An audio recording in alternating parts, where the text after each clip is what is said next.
नमस्कार, सुदर्शन न्यूज में आपका स्वागत है। मैं हूं मुकेश कुमार और आप देख रहे हैं जवाब तो चाहिए। जवाब तो चाहिए में आज हम बात करेंगे दिल्ली चुनाव परिणाम से पहले पूरे चुनाव को रद्द कर बैलेट पेपर से दोबारा चुनाव करने की मांग करने वाले विपक्ष की और विपक्ष की मांग की। लोकसभा में नेता प्रतिपक्ष राहुल गांधी बाकायदा प्रेस वार्ता कर चुनाव आयोग से चुनाव प्रक्रिया में पारदर्शिता बरतने की बात कर रहे हैं। दरअसल राहुल गांधी आयोग पर आरोप लगा रहे हैं कि चुनाव आयोग पक्षपातपूर्ण तरीके से फैसले कर रहा है और चुनाव की प्रक्रिया में पारदर्शिता नहीं अपना रहा है। महाराष्ट्र चुनाव का जिक्र करते हुए राहुल गांधी ने आरोप लगाया है कि आयोग वोटर लिस्ट को सार्वजनिक नहीं कर रही है, लेकिन जिस वोटर लिस्ट की बात राहुल गांधी कर रहे हैं वह महाराष्ट्र के राज्य चुनाव आयोग के पोर्टल पर उपलब्ध है। सभी वोटरों के अपडेटेड नाम जो है महाराष्ट्र चुनाव आयोग की वेबसाइट पे अपडेटेड है, जिसे अभी स्टूडियो में आपके सामने आने से पहले मैंने चेक भी किया था और इसे आप हमारे बगल में देख भी रहे हैं। जो हमने चेक किया था उसकी स्क्रीनशॉट है। बावजूद इसके राहुल गांधी का यह कहना है कि आयोग वोटरों के नाम सार्वजनिक नहीं कर रही है, यह गलत है। कल समाजवादी पार्टी प्रमुख अखिलेश यादव ने भी इसी तरीके के आरोप चुनाव आयोग पर लगाए थे और चुनाव आयोग के लिए कफन खरीदने की बातें करते हुए सदन के भीतर सफेद चादर लेकर पहुंच गए थे। राहुल गांधी ने 2019 से 2024 के बीच हुए सभी चुनावों पर संदेह जताया है और एक बार फिर चुनाव आयोग से ईवीएम की बजाय बैलेट से चुनाव कराने की मांग का समर्थन किया है। प्रेस वार्ता में राहुल गांधी के साथ बैठी एनसीपी शरद गुट की सांसद सुप्रिया सूले ने कहा कि उनके जीते हुए विधायक अपना चुनाव कैंसिल कर बैलेट से चुनाव कराने की मांग कर रहे हैं। चुनाव आयोग ने विपक्ष के सभी आरोपों का विस्तार से लिखित जवाब देने की बात की है और अपनी ऑफिशियल एक्स हैंडल से यह जानकारी सार्वजनिक की है। दिल्ली चुनाव के परिणाम 8 फरवरी यानी कल आने वाले हैं और कल सुबह 8 बजे से ही मतों की गिनती होने वाली है और इसी बीच चुनाव को रद्द कर बैलेट से चुनाव कराने की बात करना विपक्ष के हताशा को दर्शाता है। एग्जिट पोल के परिणाम बताते हैं कि दिल्ली में बीजेपी की सरकार बन रही है, लेकिन विपक्ष की लड़ाई और बैलेट पेपर से चुनाव कराने की मांग केवल दिल्ली के लिए नहीं हो रही है, बल्कि इसी वर्ष होने वाले बिहार विधानसभा चुनाव और उसके बाद होने वाले दूसरे सभी चुनावों के लिए है।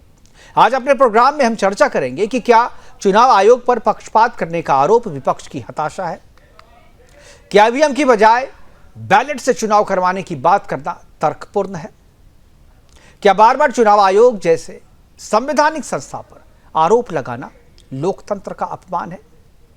करेंगे चर्चा और चर्चा को आगे बढ़ाने के लिए हमारे साथ कुछ मेहमान होंगे, उनसे मैं आपका परिचय करवाऊंगा। लेकिन पहले एक रिपोर्ट और रिपोर्ट के बाद जो राहुल गांधी ने जो बात कही है आज प्रेस कॉन्फ्रेंस में वो भी आपको सुनाएंगे, सुप्रिया सूले को भी सुनाएंगे, फिर मेहमानों से परिचय करेंगे और फिर चर्चा की शुरुआत करेंगे। पहले देखते हैं रिपोर्ट। आदेश दिए, जिसके बाद एसीबी की टीम आरोप लगाने वाले केजरीवाल के साथ साथ उनके दावे का सपोर्ट करने वाले संजय सिंह और मुकेश अहलावत के घर जांच के लिए पहुंची। इसी दौरान कांग्रेस नेता राहुल गांधी भी केजरीवाल की तरह अपनी हार को छिपाने का हथकंडा अपनाते नजर आए, जिन्होंने शिवसेना उद्धव ठाकरे गुट के नेता संजय राउत और राष्ट्रवादी कांग्रेस पार्टी शरद पवार गुट की सांसद सुप्रिया सूले के साथ एक संयुक्त प्रेस कॉन्फ्रेंस की, जिसमें सबने एक सुर में बीते महाराष्ट्र चुनाव में अपनी हार का ठीकरा चुनाव आयोग पर फोड़ा। यही नहीं, राहुल गांधी ने तो अपनी हर हार के लिए चुनाव आयोग को दोषी ठहराया।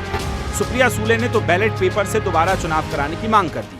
इन a period of 5 months between Lok Sabha 2024, which these parties won, and Vidhan Sabha 2024, 39 lakh new voters were added in Maharashtra.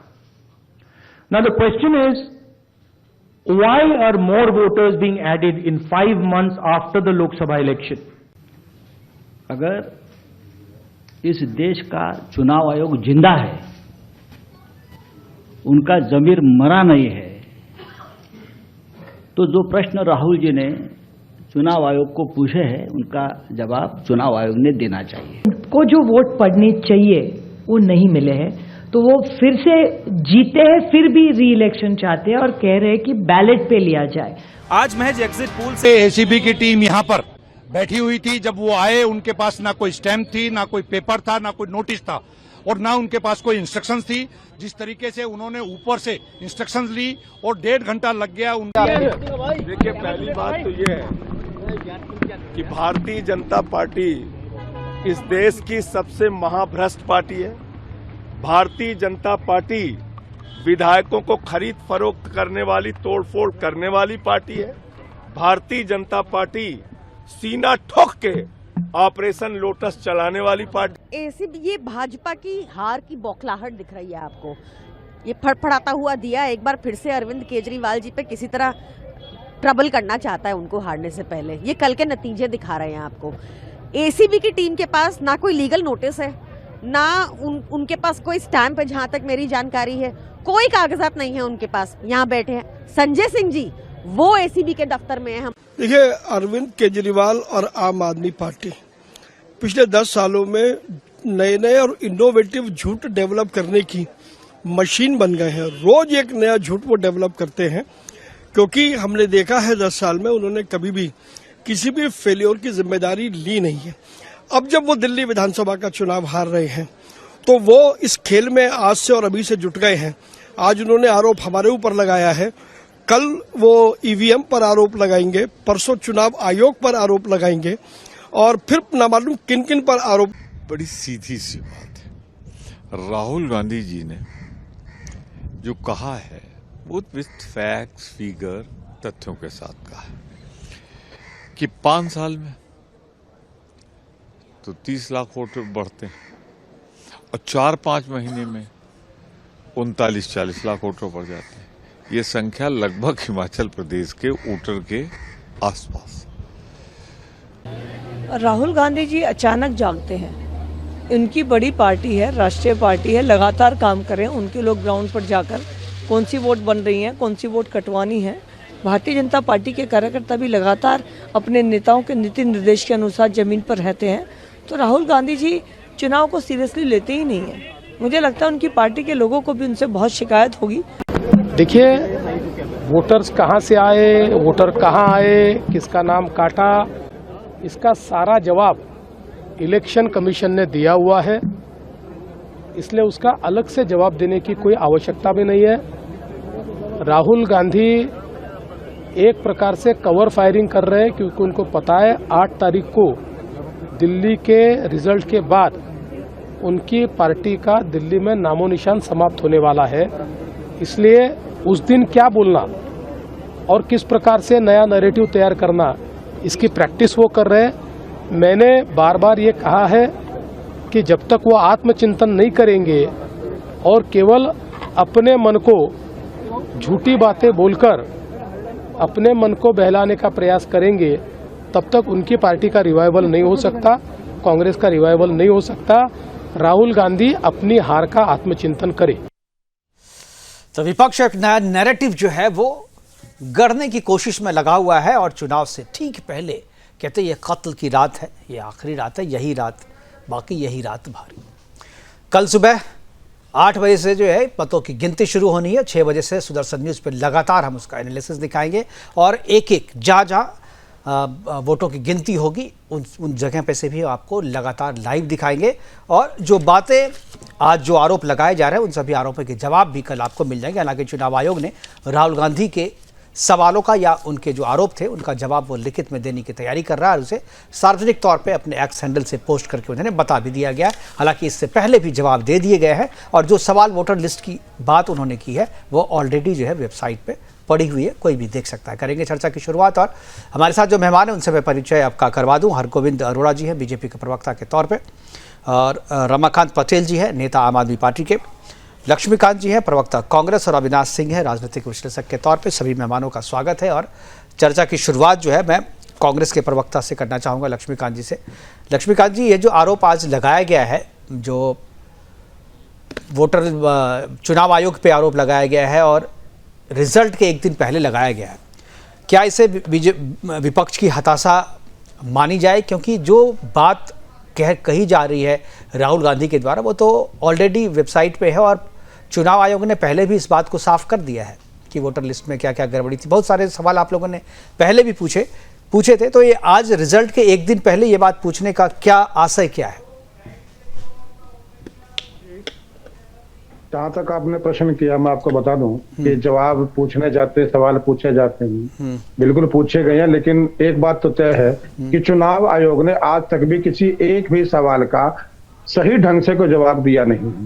अब आप कह रहे हैं कि वेबसाइट पे पड़ी है, लिस्ट पड़ी है, ये तो जो जाली लिस्ट, जाली वोटें बने या असली वोटें बने, नकली बने, फसली बने, ये सब तो वेबसाइट पे मिलता ही मिलता है। सवाल इस बात का है कि 5 साल में 30 लाख वोटर जुड़ते हैं और 5 महीने में 39 लाख वोटर आप जोड़ देते हो।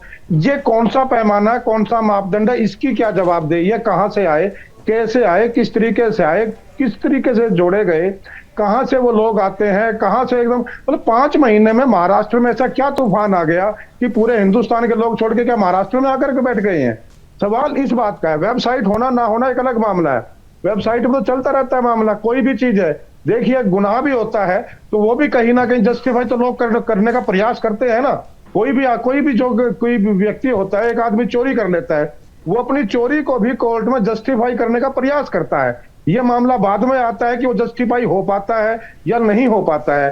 ठीक, आपने कहा कि चुनाव आयोग ने वेबसाइट पे डाल दिया, वेबसाइट पे डालना कोई जवाब नहीं है, वेबसाइट पे तो पहले भी मिल सकता है वो। सवाल इस बात का है कि उसको जस्टिफाई कौन करेगा कि 5 महीने में इतने वोटर कैसे जोड़े गए। दूसरी बात, जब समूचा विपक्ष एक बात कह रहा है कि चुनाव बैलेट पेपर पर करवा लिए जाएं, तो आखिर चुनाव आयोग की तकलीफ क्या है या भारतीय जनता पार्टी की तकलीफ क्या है? क्यों नहीं बैलेट पेपर पे चुनाव करवाए जाते हिंदुस्तान के अंदर, जब हर आदमी डिमांड करता है?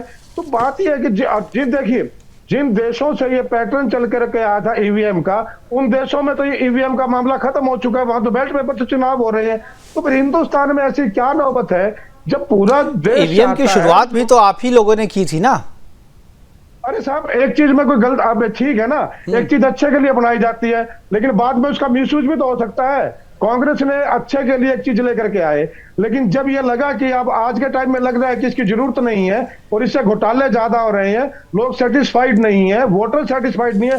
देखिए, लोग वोट डालने के बाद कितने लोग ऐसे खुल करके आते हैं कि जो कहते हैं हमने सरकार के खिलाफ वोट डाला है, और पिछले ये आई है जब से भारतीय जनता पार्टी की सरकार, आप कितना डाटा निकाल लीजिए कि लोग खुल करके कह देते हैं। हरियाणा का मामला ले लीजिए, हरियाणा में सरकार आई भारतीय जनता पार्टी की, लोग कह रहे हैं कि हमने वोट कांग्रेस को दिया है। तो ये क्या मामला बनता है? कितने ऐसे बूथ होंगे जहां पर वोट ज्यादा डले हैं, गिनती कम की होती है, जहां पर कम की गिनती होती है वहां ज्यादा वोट निकल जाते हैं, बूथ में वोट। इसकी व्यवस्था भी तो वीवीपैट के जरिए की गई ना, ये शंका भी तो वीवीपैट की गिनती से शुरू हो गई।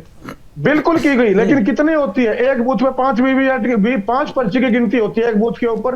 आप क्या एक पर्ची की गिनती करवाइए, और अगर एक पर्ची की गिनती करवानी है तो आपको बैलेट पेपर से तकलीफ क्या है? आप 8 चरण में चुनाव बैलेट पेपर से देने में जो दिक्कत थी, उसी को देखते हुए ईवीएम आया था। अरे सुनिए ना, अरे ठीक आया था ना, लेकिन अब उससे ज्यादा दिक्कत खड़ी हो गई है। जब उस दिक्कत से बड़ी दिक्कत आ गई तो बैलेट पेपर से दिक्कत थी आपको, वो दिक्कत दूर करके ईवीएम आई। तो जब ईवीएम से दिक्कत है तो उसको हटाने में क्या तकलीफ है आपको? क्यों नहीं बैलेट पेपर? और जब बैलेट से आप हार जाइएगा तो बोलेगा फिर से बैलेट को हटाओ। भाई ऐसे थोड़ी है, आप कुछ भी कहिएगा लोग। अरे मुकेश भाई, एक तो मैं आपसे फिर कहूंगा, ठीक है, आप थोड़ा सा ना एंकर बन के काम किया कीजिए, भाजपा के प्रवक्ता की तरह काम मत कीजिए। अब यही बात है ना, जो सच बोलेगा, देखिए मैं तो आपका समर्थन कर रहा हूँ, ईवीएम आप लाए थे। अरे मैं तो आपके पुराने फैसले का समर्थन कर रहा हूँ। अभी ईवीएम लेकर के कौन आया था? नहीं, कौन आया था ईवीएम लेके? मैंने कहा, अरे सुनिए ना साहब, आप सुनिए, ईवीएम लेकर कांग्रेस आई, लेकिन उसका मिसयूज किसने किया? वो तो नरेंद्र मोदी ने। अब आपने किया नहीं किया, मेरे पास डेटा उसका नहीं है, वो बता देंगे हम आपको। लेकिन वो अगर हम ईवीएम का समर्थन कर रहे हैं तो बीजेपी के समर्थक कैसे हो गए? मुकेश कुमार जी, आप एक बात सुन लीजिए। एक चीज आप मार्केट से खरीद के लेकर के आते हैं, आप घर में कोई सब्जी लेकर के आए, वो सब्जी खराब निकल जाती है, तो क्या अगले दिन वही सब्जी उसी तरीके से आप लेकर के आएंगे? तो आप भी चेंज करेंगे ना, बदलेंगे ना। अरे कोई चीज खराब आ जाती है, बदला जाता है ना, बदलाव किस चीज का नाम है? ठीक है, गलत चीज को ठीक है, चलिए लेकिन आप लोग जो आपत्ति कर रहे हैं, अब देखिए लक्ष्मीकांत जी, आप लोग जो आपत्ति कर रहे हैं जब वोटर कैसे आ गए, ठीक है, मैं आपकी बात मान लिया, सरकार आपने अपनी बात रख दी है। चुनाव आयोग जो है सुन रहा है, अगर सरकार को लगेगा तो लोग बदलेंगे, तो डेमोक्रेसी है, अगर सरकार चाहे, चुनाव आयोग चाहे तो बदल देंगे। सरकार चाहेगा तो बदलेगा ना, चुनाव आयोग की कोई निष्पक्षता नहीं है। ठीक है। ये आपके मुंह से अभी एक बात ना, मुंह से क्या, अभी भी क्योंकि आपने भी तो, वो भी तो सरकार ने ही चेंज किया था ना वीवीपैट तो। अरे भाई अरे ईवीएम तो सरकार ही आपकी लेके आई हुई, आपने कहा ना जो कांग्रेस लेके आई थी, आपने तो नहीं कहा ना जो ईवीएम चुनाव आयोग लेके आया था आयोग में। अरे भाई आप ही की बात मैं कह रहा हूँ। अरे सुनिए ना, चुनाव आयोग में इतनी आपत्तियां आ चुकी हैं तो चुनाव आयोग संज्ञान क्यों नहीं लेता? क्यों नहीं लेता चुनाव आयोग? कमाल। अगर निष्पक्ष चुनाव आयोग है, कल भी इसी बात के ऊपर डिबेट थी कि जब एक भाजपा का आदमी 11-11 रुपए बांटता है तो चुनाव आयोग आंख बंद कर लेता है। आप कहते हो कि वो तो चुनाव घोषणा से पहले की बात है। जब दूसरी पार्टी का कोई काम करता है वहां पर चुनाव आयोग आ जाता है, बीच में खड़ा हो जाता है, तब चुनाव आयोग को सब कुछ नजर आता है। क्यों आप दोहरा मापदंड किस लिए भाई, किस लिए? अच्छा, ये तो सारी चीजें मैं ठीक है। एक बार रमाकांत जी भी है, रमाकांत जी के पास भी जाते हैं, उनकी भी अपनी बात सुनते हैं। आपकी बात हो गई और आपको आज मैंने पूरा समय दिया, इसलिए इसकी शिकायत मत कीजिएगा जो आपको समय आपको नहीं मिला। रमाकांत जी, क्या आपको लगता है बैलेट से चुनाव होना चाहिए और ईवीएम जो है वो गलत है और ईवीएम में कुछ गड़बड़ी होती है? देखिए, अभी तो चुनाव हो गया, पहले इसके परिणाम पे आ जाएं। और ईवीएम में कुछ गड़बड़ी होती है कि नहीं होती है, ये बहुत सारी बातें बहुत बार सामने आ चुकी हैं। ईवीएम में जब भी गड़बड़ी होती है तब भारतीय जनता पार्टी को क्यों फायदा होता है, एक अहम सवाल ये भी है। दूसरा ये कि ईवीएम में गड़बड़ी हुई है, कितनी हुई है, नहीं हुई है, ये तो बाद में विषय आएगा। पहले चुनाव आयोग की ये जिम्मेदारी है। पहले जब हाथ से काउंटिंग होती थी ना, मशीनों से नहीं होती थी, पहले वोट जो है बैलेट पेपर से पड़ते थे, तब भी आधी रात को इलेक्शन कमीशन टोटल मतदान के नंबर जारी कर देता था। यहां 2 दिन हो गए, जरा से राज्य दिल्ली के टोटल मतदान के नंबर जारी नहीं कर पा रहा इलेक्शन कमीशन। आम आदमी पार्टी ने, अरविंद केजरीवाल जी ने वो नंबर जारी कर दिए हैं, फॉर्म 87 अपलोड कर दिए हैं। अब कोई चौथी का बच्चा भी टोटल कैलकुलेट करके बता सकता है कि दिल्ली में कितना मतदान हुआ है। तो मैं जहां तक समझता हूं कि चुनाव आयोग निष्पक्ष रहे, चुनाव आयोग चुनाव आयोग बन के ना रह जाए, कि भारतीय जनता पार्टी के लिए काम करता रहे। ठीक है, हो गया। अरोड़ा, हरगोविंद अरोड़ा है, आपको सुन रहे हैं, बीजेपी के प्रवक्ता है। हरगोविंद जी, क्या आपको लगता है कि बैलेट से जो कराने की बात की जा रही है, क्या आपको लगता है कि ये हार की हताशा है कि लोग अब ईवीएम में भरोसा नहीं कर रहे? वंदे मातरम। वंदे मातरम। आपका क्या होगा जनाबे अली साहब? अभी चंद महीने पहले जब महाराष्ट्र में कांग्रेस को सीटें मिलती हैं तो चुनाव आयोग और ईवीएम ठीक होती हैं। तेलंगाना में इनकी सरकार बनती है तो चुनाव आयोग और मुकेश कुमार निष्पक्ष होते हैं, और तब मुकेश कुमार कांग्रेस के प्रवक्ता भी होते हैं। और जब पश्चिम बंगाल में टीएमसी दोबारा सत्ता में आती है तब चुनाव आयोग और ईवीएम ठीक होती है। अरे साहब, मुकेश जी, इनका तो एक छोटा सा उदाहरण दूं। आप एंकरिंग करते हैं, आपके स्टूडियो के बाहर आकर मैं नॉक करूं और आपसे बार बार हर रोज एक ही सवाल आपके शो के टाइम पूछूं कि मुकेश जी आपकी तबीयत तो ठीक है, तो आप तो कभी एंकरिंग कर ही नहीं पाएंगे। तो ये चुनाव आयोग की रोज घंटी बजाएंगे तो चुनाव आयोग अपना काम कब करेगा? और बेमतलब के इनके जवाब, तेरे दर पे सनम, बार बार आएंगे, घंटी बजाएंगे और भाग जाएंगे। सबूत इनके पास कोई होंगे नहीं। और जो अरविंद केजरीवाल 2 बार सत्ता में आए दिल्ली की और 1 बार सबसे बड़ा दल बनकर आए, तब भी तो इन्हीं ईवीएम पर ही तो चुनाव हुए थे, तब तो बैलेट पेपर पर चुनाव हुए नहीं थे। और यही चुनाव आयोग था, और तब तो कांग्रेस भी बड़ी आनंद ले रही थी इस बात का। और सर, एक बात और बताऊं, आपको ध्यान होगा जब सबसे पहली बार अरविंद जी मुख्यमंत्री बने, उन्होंने दिल्ली की जनता को क्या कहा कि कोई तुमसे रिश्वत मांगे तो रिकॉर्डिंग कर लेना, सेटिंग कर लेना, मुझे भेज देना, मैं सस्पेंड करा दूंगा। तो ये फार्मूला अपने पे नहीं लगा। जब कोई 15 करोड़ रुपए दे रहा था तो रिकॉर्डिंग करके सेटिंग नहीं कर सकते थे। सबूत कोई होंगे नहीं, रोज उठ के बस केवल एक, देखिए चंद घंटों में दिल्ली का सब कुछ साफ हो जाने वाला है। एकदम कि किसकी सरकार बन रही है और दिल्ली से आपदा साफ हो जाने वाली है। सार्वजनिक जीवन में ये क्या कर रहे हैं? मुकेश जी, आपने कहा ये कत्ल की रात है। आम आदमी पार्टी कर क्या रही है? लोकतंत्र में नैतिकता का कत्ल कर रही है। क्या आचरण बता रहे हैं ये? बिल्कुल बिल्कुल बिल्कुल सही है। अब अगर चुनाव आयोग को कुछ कहना होता है तो वो यही कहती कि तुम तो कहाँ जाओगे ढूंढने कातिल मेरे, तुम तो मेरे कत्ल का इल्जाम भी मुझी पे धर दो। मुकेश जी, हरगोविंद अरोड़ा जी की बात का मुझे जवाब देना। जी मैं आ जाऊंगा आपके पास, जरा सा अविनाश जी के पास चलते हैं। अविनाश जी सुन रहे हैं यहाँ पे, एक बार अविनाश जी को सुनते हैं और फिर आएंगे आपके पास। अविनाश जी, क्या लगता है, जिस तरह से सभी की बातें आपने सुनी और चुनाव आयोग ने कहा है हालांकि कि हम जवाब देंगे और लिखित में जवाब देंगे, और इससे पहले भी बहुत बार चुनाव आयोग साफ बात अपनी कर चुका है, जो इल्जाम लगाए गए हैं, और बैलेट की बात शुरू कर दी है कि चुनाव पूरे खारिज कीजिए, फिर से बैलेट से कीजिए। क्या आपको लगता है कि बैलेट से चुनाव कराना ही ये जो आरोप प्रत्यारोप हो रहा है इसका इलाज है, या आप बैलेट से भी शुरू करेंगे तो फिर उसमें भी अगर हार होगी तो फिर बोलेंगे भाई कोई दूसरा तीसरा तरीका अपना लो? अब हार से बचने का कोई तरीका हो जाए तो भाई कांग्रेस और आम आदमी पार्टी या विपक्ष वो खुश हो जाए, तो भाई हार से बचने के लिए ये, या हार एक ठीकरा फोड़ने के लिए बहाना है, या आपको लगता है कि सही में ईवीएम जो है वो हैक किया जा सकता है, ईवीएम में गड़बड़ी हो सकती है, बैलेट ही इसका जवाब है? मुकेश जी नमस्कार आपको, आप श्रोताओं एक सारी शुभकामनाएं, मेरे पैनलिस्ट को जय श्री राम। जय श्री राम। मैं आपके जो बैक ऑफिस टीम है तो सैल्यूट करना चाहता हूं मुकेश जी। पता नहीं ये सहयोग है या प्रयोग, आपने एक तरफ आप रमाकांत बिठाया है और कांग्रेस में लक्ष्मीकांत बिठाया है, राइट? तो अब ये कांत में क्या चल रहा है ये तो पता नहीं। बहरहाल दिल्ली की जनता बढ़ती हुई विश्वसनीयता एक करके वोट किया है, इस सब पे को विश्वसनीय कहते हैं। ये क्या ना, बैलेट पेपर ले आओ, ईसी अविश्वसनीय है, प्रधानमंत्री अविश्वसनीय है, पर इन्होंने कभी अपने ऊपर ध्यान नहीं दिया। आपके प्रवक्ता पटेल साहब क्या 5 सवाल का जवाब देंगे कि क्या केजरीवाल ने नहीं पॉलिटिक्स में आने और पार्टी बनाने की कसम खाई थी अन्ना के नाम पे? जवाब है हाँ। अविश्वसनीय केजरीवाल, बंगला गाड़ी लूंगा, ले लिया, 2 स्टेट का सिक्योरिटी ले लिया, तो बताइए कौन इसमें, इसी का क्या दोष है? तो ये खिसियाई बिल्ली खंभानों से।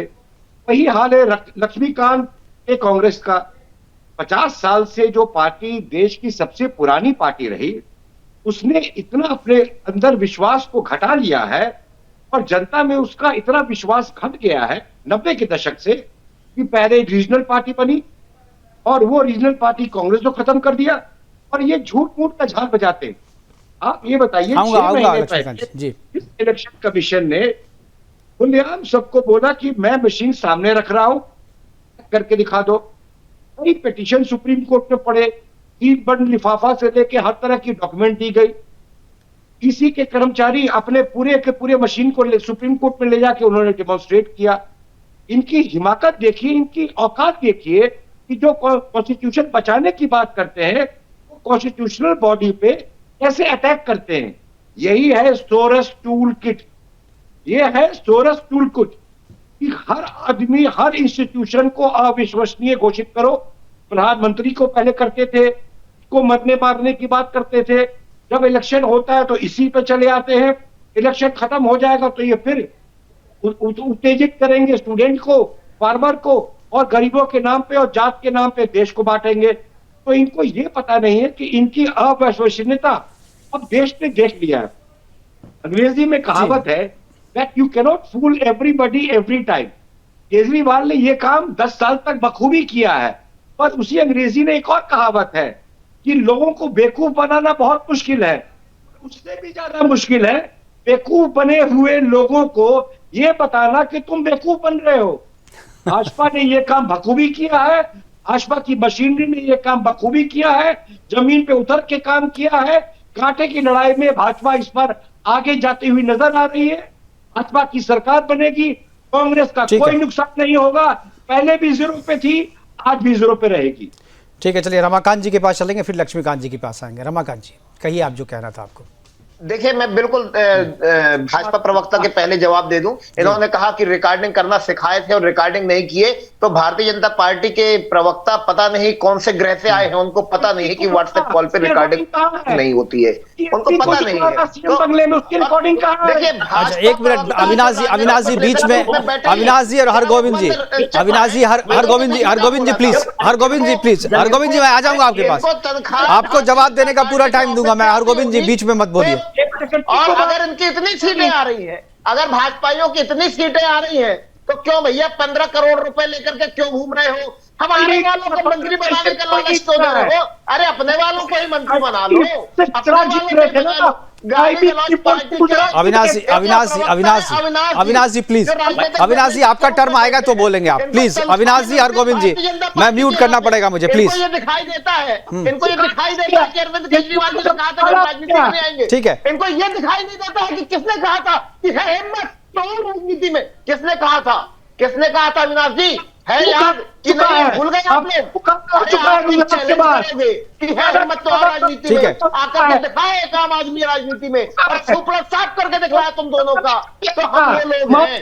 ठीक है हरगोविंद जी, मैं आऊंगा अभी लक्ष्मीकांत जी। ठीक है रमाकांत जी आपका, इनकी है हिम्मत। रमाकांत जी टाइम आपका खत्म हो गया। रमाकांत जी आपका समय खत्म हो गया। लक्ष्मीकांत जी 10 सेकेंड ठीक है, चलिए लास्ट 10 सेकेंड ठीक है। कोई नहीं देगा। तो मैं अविनाश जी को कहना चाहता हूं कि है हिम्मत तो जाकर के पूछे ना मोदी जी से कि 15 लाख लाने की बात की थी, कालाधन लाने की बात की थी। ठीक है, इसकी बात कितनी बार हो चुकी है, इस पे कितनी बार सारी चीजें साफ हो चुकी है, फिर भी आप उसी बात पे समय खराब कर रहे हैं। ठीक है रमाकांत जी, हो गया। चलिए लक्ष्मीकांत जी बोलिए। मुकेश भाई, एक तो मैं ना पहले भी कई बार कह चुका हूं कि जो आपका राजनीतिक विश्लेषक हो वो राजनीतिक विश्लेषक होना चाहिए, किसी जन किसी पार्टी का नेता नहीं होना चाहिए। अब मैं इसके लिए क्या करूं भाई? अब सुनिए, अब सुन लीजिए ना, अब सुन लीजिए। आप ऐसे लोगों को बिठा देते हो जो सिर्फ भाजपा की भाषा जिनको बोलनी है। अब आप एक मोटा सा सवाल ये है, अविनाश जी प्लीज मैं आ जाऊंगा आपके पास दोबारा। मैं आपके पास समय खराब हो रहा है, प्लीज अविनाश जी प्लीज। चलिए लक्ष्मीकांत जी, कोई ऐसे लोग बोलते हैं। अविनाश जी प्लीज। ऐसे लोग बोलते हैं। एक बात कहते हैं औकात, एक शब्द यूज किया उन्होंने कि कांग्रेस की औकात तो पहले श्रीमान को अपनी देखनी चाहिए, बोलने की तमीज और तहजीब होनी चाहिए वहां पर। दूसरी बात, अभी ये आपके जो नेता है रमाकांत, उन्होंने एक बात कही, उन्होंने सवाल तो पूछा भारतीय जनता पार्टी के साथी से जो बीजेपी के प्रवक्ता है, वो रिकॉर्डिंग के मामले में बात तो की बीजेपी के प्रवक्ता से, और तिलमिला उठे अविनाश जी। तो ये क्या ये बताइए जनता को क्यों बिठाते हो? दूसरी बात आपने कहा, आपने जो 15 लाख की बात आई, आपने बड़े आराम से टाल दिया उस बात को। कहते कि एक बात बार कितनी बार करोगे? क्यों नहीं करेंगे?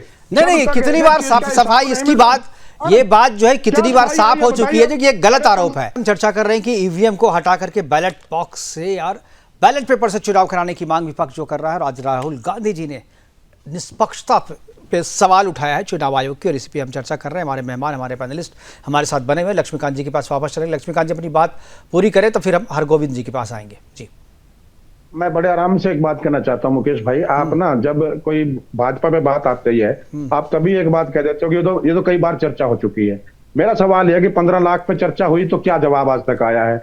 2 करोड़ हर साल रोजगार दूंगा, इसके ऊपर आज तक क्या जवाब आया है?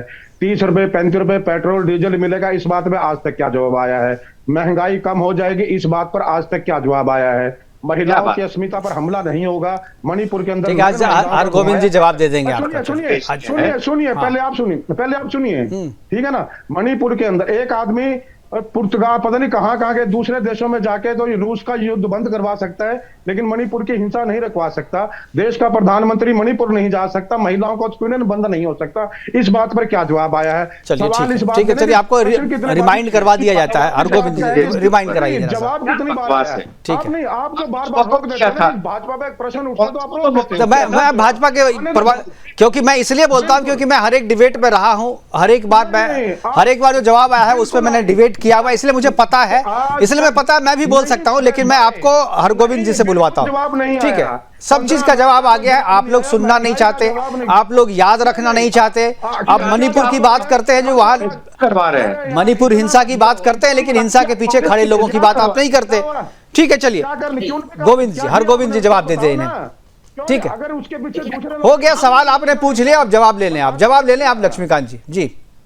लक्ष्मीकांत भाई, आपके साथ ही आम आदमी पार्टी के प्रवक्ता ने ना बहुत अच्छी बात की। देखिए, जो सुबह से ये आरोप लगा रहे हैं उनका जवाब तो इन्होंने स्वयं दे दिया कि जब भारतीय जनता पार्टी की सरकार बन ही रही है तो वो आम आदमी पार्टी के विधायक क्यों खरीद रही है? तो आ गया ना जी, आपको उत्तर मिल गया ना। तो वक्त बताएगा भाई, अभी तो अरे बाकी है, यही रात बाकी है। आप बीच में मत बोलिए ना लक्ष्मीकांत जी, आप जब बोल रहे थे तो कोई नहीं बोल रहा था, कोई नहीं बोल रहा था। मैं आऊंगा, फिर आऊंगा आपके पास, फिर आऊंगा जी।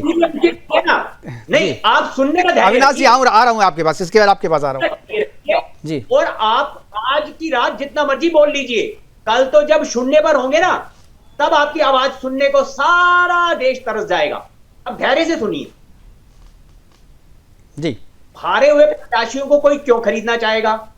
और ये बात आज आपने राष्ट्रीय चैनल पर, कांग्रेस और आम आदमी दोनों मौसेरे भाई हैं, इन्होंने ये सिद्ध कर दिया कि कभी ईवीएम पे ठीक रहा, कभी चुनाव आयोग पे ठीक रहा, कभी भाजपा। अरे ये जो भी आप ये जितने आप चुनाव प्रचार में थे, अब आप केवल ये कि मौसेरे भाई आज फिर एक साथ हो गए। ठीक है, 4 महीने। ठीक है रमाकांत जी, मैं आऊंगा आपके पास। हरगोविंद जी, अविनाश जी के पास समय की कमी है, बराबर समय सबको देना है। ठीक है हरगोविंद जी, अविनाश जी कुछ बोलना चाह रहे हैं जी। अविनाश जी। मुकेश जी, मैं पहले तो ये बता दूं कि जिसको एमएलए बोला जा रहा है वो एमएलए ने अभी हुए भी नहीं है। ये आम आदमी पार्टी देखिए कैसे मजाक उड़ा रही है डेमोक्रेसी का, कि जो एमएलए नहीं है, इनके संजय सिंह कह रहे मेरे एमएलए को फोन आया 15 करोड़ रुपए का। ये लोग कांग्रेस से आए हुए, एक तो महाबल मिश्रा का बेटा है विनय मिश्रा, एक और कोई लेडी है, ये सब कांग्रेस से तीनों विधायक आए हुए हैं। ना तो ये एमएलए है, ना ये आप पार्टी के कभी रहे, और ये कह रहे कि हमारे एमएलए को, इनकी अहंकार देखिए कि ये सरकार से बाहर जाने वाले हैं। ये धोखे की राजनीति करके आज तक ये अपनी राजनीति चमका रहे थे।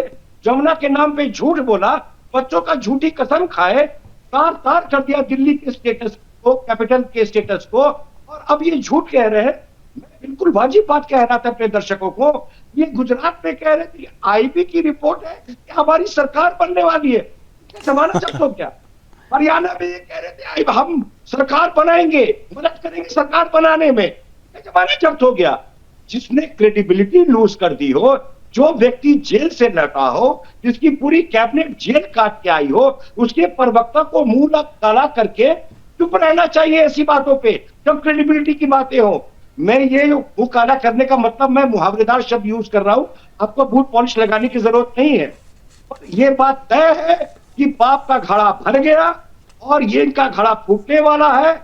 अब ये पंजाब में भी टूटेंगे और ये केजरीवाल का जो आपदा था ये सदा के लिए पॉलिटिक्स से बाहर हो गया। ठीक है, चलिए रमाकांत जी बोल दीजिए जवाब। आपकी आवाज नहीं आ रही। मैं ये कह रहा हूं कि अगर जी मेरी आवाज मिल रही है? हाँ, आ रही जी। देखिए, हम अगर सवाल उठाते हैं तो हम गलत हो जाते हैं। अरे हम ये कह रहे हैं कि इलेक्शन कमीशन क्यों अपनी वेबसाइट पे डाटा जारी नहीं कर रहा है, तो ये पूछना गलत हो गया क्या? कौन सा डेटा सर कौन सा डेटा जरा हमें बताएं, कौन सा डेटा आप इलेक्शन कमीशन की वेबसाइट पे नहीं है? कितने वोट पड़े, ये डाटा भी सार्वजनिक नहीं करेगा इलेक्शन कमीशन। कब करेगा? चुनाव के बाद। ये कौन सी बात होती है? तो हम सच बोलेंगे, बार बार बोलेंगे, और भाजपा के ये प्रवक्ता जो अविनाश जी है, राजनीतिक विश्लेषक बन के बैठे हैं, जिनको तनख्वाह बीजेपी ऑफिस से आती है, चाहे जितनी मिर्ची लग जाए, चाहे जितनी मिर्ची लग जाए, सवाल करेंगे, बार बार सवाल करेंगे, गला ऐसे घोटने नहीं देंगे। जनता ने झूठे आपको मारे। रमाकांत जी देखिए, और जनता ने आपको मारे। आपने आऊंगा मैं, लक्ष्मीकांत जी आ रहा हूँ आपके पास, आ रहा हूँ आपके पास। आपको चुल्लू भर पानी काफी है। जमुना के पानी की बात कर रहे थे, आए दिन तो थप्पड़ पड़ते हैं आपके राष्ट्रीय अध्यक्ष को। तो हम जैसे युवक अपनी नौकरी छोड़कर मैदान गए थे। रमाकांत जी अभी आपसे पसेरे भाई से मिलने लगी थी, जब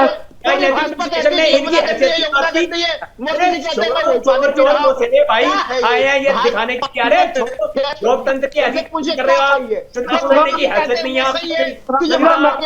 देखिए सब सारे पैनलिस्ट एक साथ बोलेंगे, किसी की बात साफ नहीं सुनी जा रही है, किसी की बात साफ नहीं आ रही। प्लीज एक बारी बारी से बोलिए जी। मोदी जी जो कह रहे हैं वो सही। चलिए मैं आपसे मैं हमारे पास समय की कमी, मैं लक्ष्मीकांत जी के पास जा रहा हूँ। एक प्लीज आप इनसे पूछे ना। ठीक है, मैं लक्ष्मीकांत जी मेरे को चुनाव के बारे में बात कहनी है। ठीक है 10 सेकंड में बात पूरी कीजिए जी। 10 सेकंड जी जब विधानसभा चुनाव भाजपा प्रवक्ता से पूछिए कि क्या सही है, जो भाजपा के लोग कहते हैं वो सही है या जो मोदी जी कहते हैं वो सही है। पूरी भाजपा चिल्ला रही है कि यमुना का पानी गंदा है, यमुना का पानी गंदा है। मोदी जी कह रहे हैं मैं तो 10 साल से वही पानी पी रहा हूँ। तो क्या सही? चलिए ठीक है, अपने आप में तय कर ले। ठीक है 10 सेकंड पूरा हो गया जी। लक्ष्मीकांत जी, हरगोविंद जी मैं आ जाऊंगा आपके पास। हरगोविंद जी, जब हरियाणा में विधानसभा का चुनाव हुआ, जब काउंटिंग चल रही थी तो 12 के करीब कांग्रेस लीड कर रही थी। लगभग 70 के करीब कांग्रेस की सीटें हर चैनल पर दिखाई जा रही थी।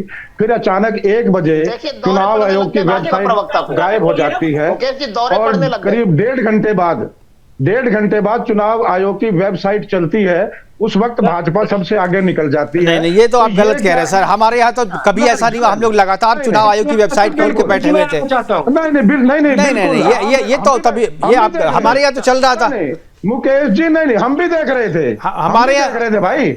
एक से 1.5 घंटे तक तो बिल्कुल नहीं, थोड़ी देर के लिए बफरिंग जरूर हमारे इंटरनेट के कारण हुआ था, लेकिन ये गलत बात है, ये गलत बात है। हम लोग भी खोल के बैठे रहते हैं सर। 1 घंटे से 1.5 घंटे तक वेबसाइट में दिक्कत रही। तो उस समय आपको उठाना चाहिए था ना ये बात। उस समय आप जो है हम 1 साल के बाद इस मामले को उठा रहे हैं। चलिए ठीक है, अविनाश जी, आवाज उठाई पर सुने तो कोई। ठीक है। अरे इतने बड़े बड़े नेता है आपके, प्रेस कॉन्फ्रेंस करके सारी बातें कर रहे हैं, इसको भी बोलते ना जी। अविनाश जी बोला, इसको भी उसने बोला था। एक मिनट भाई साहब, 1 मिनट।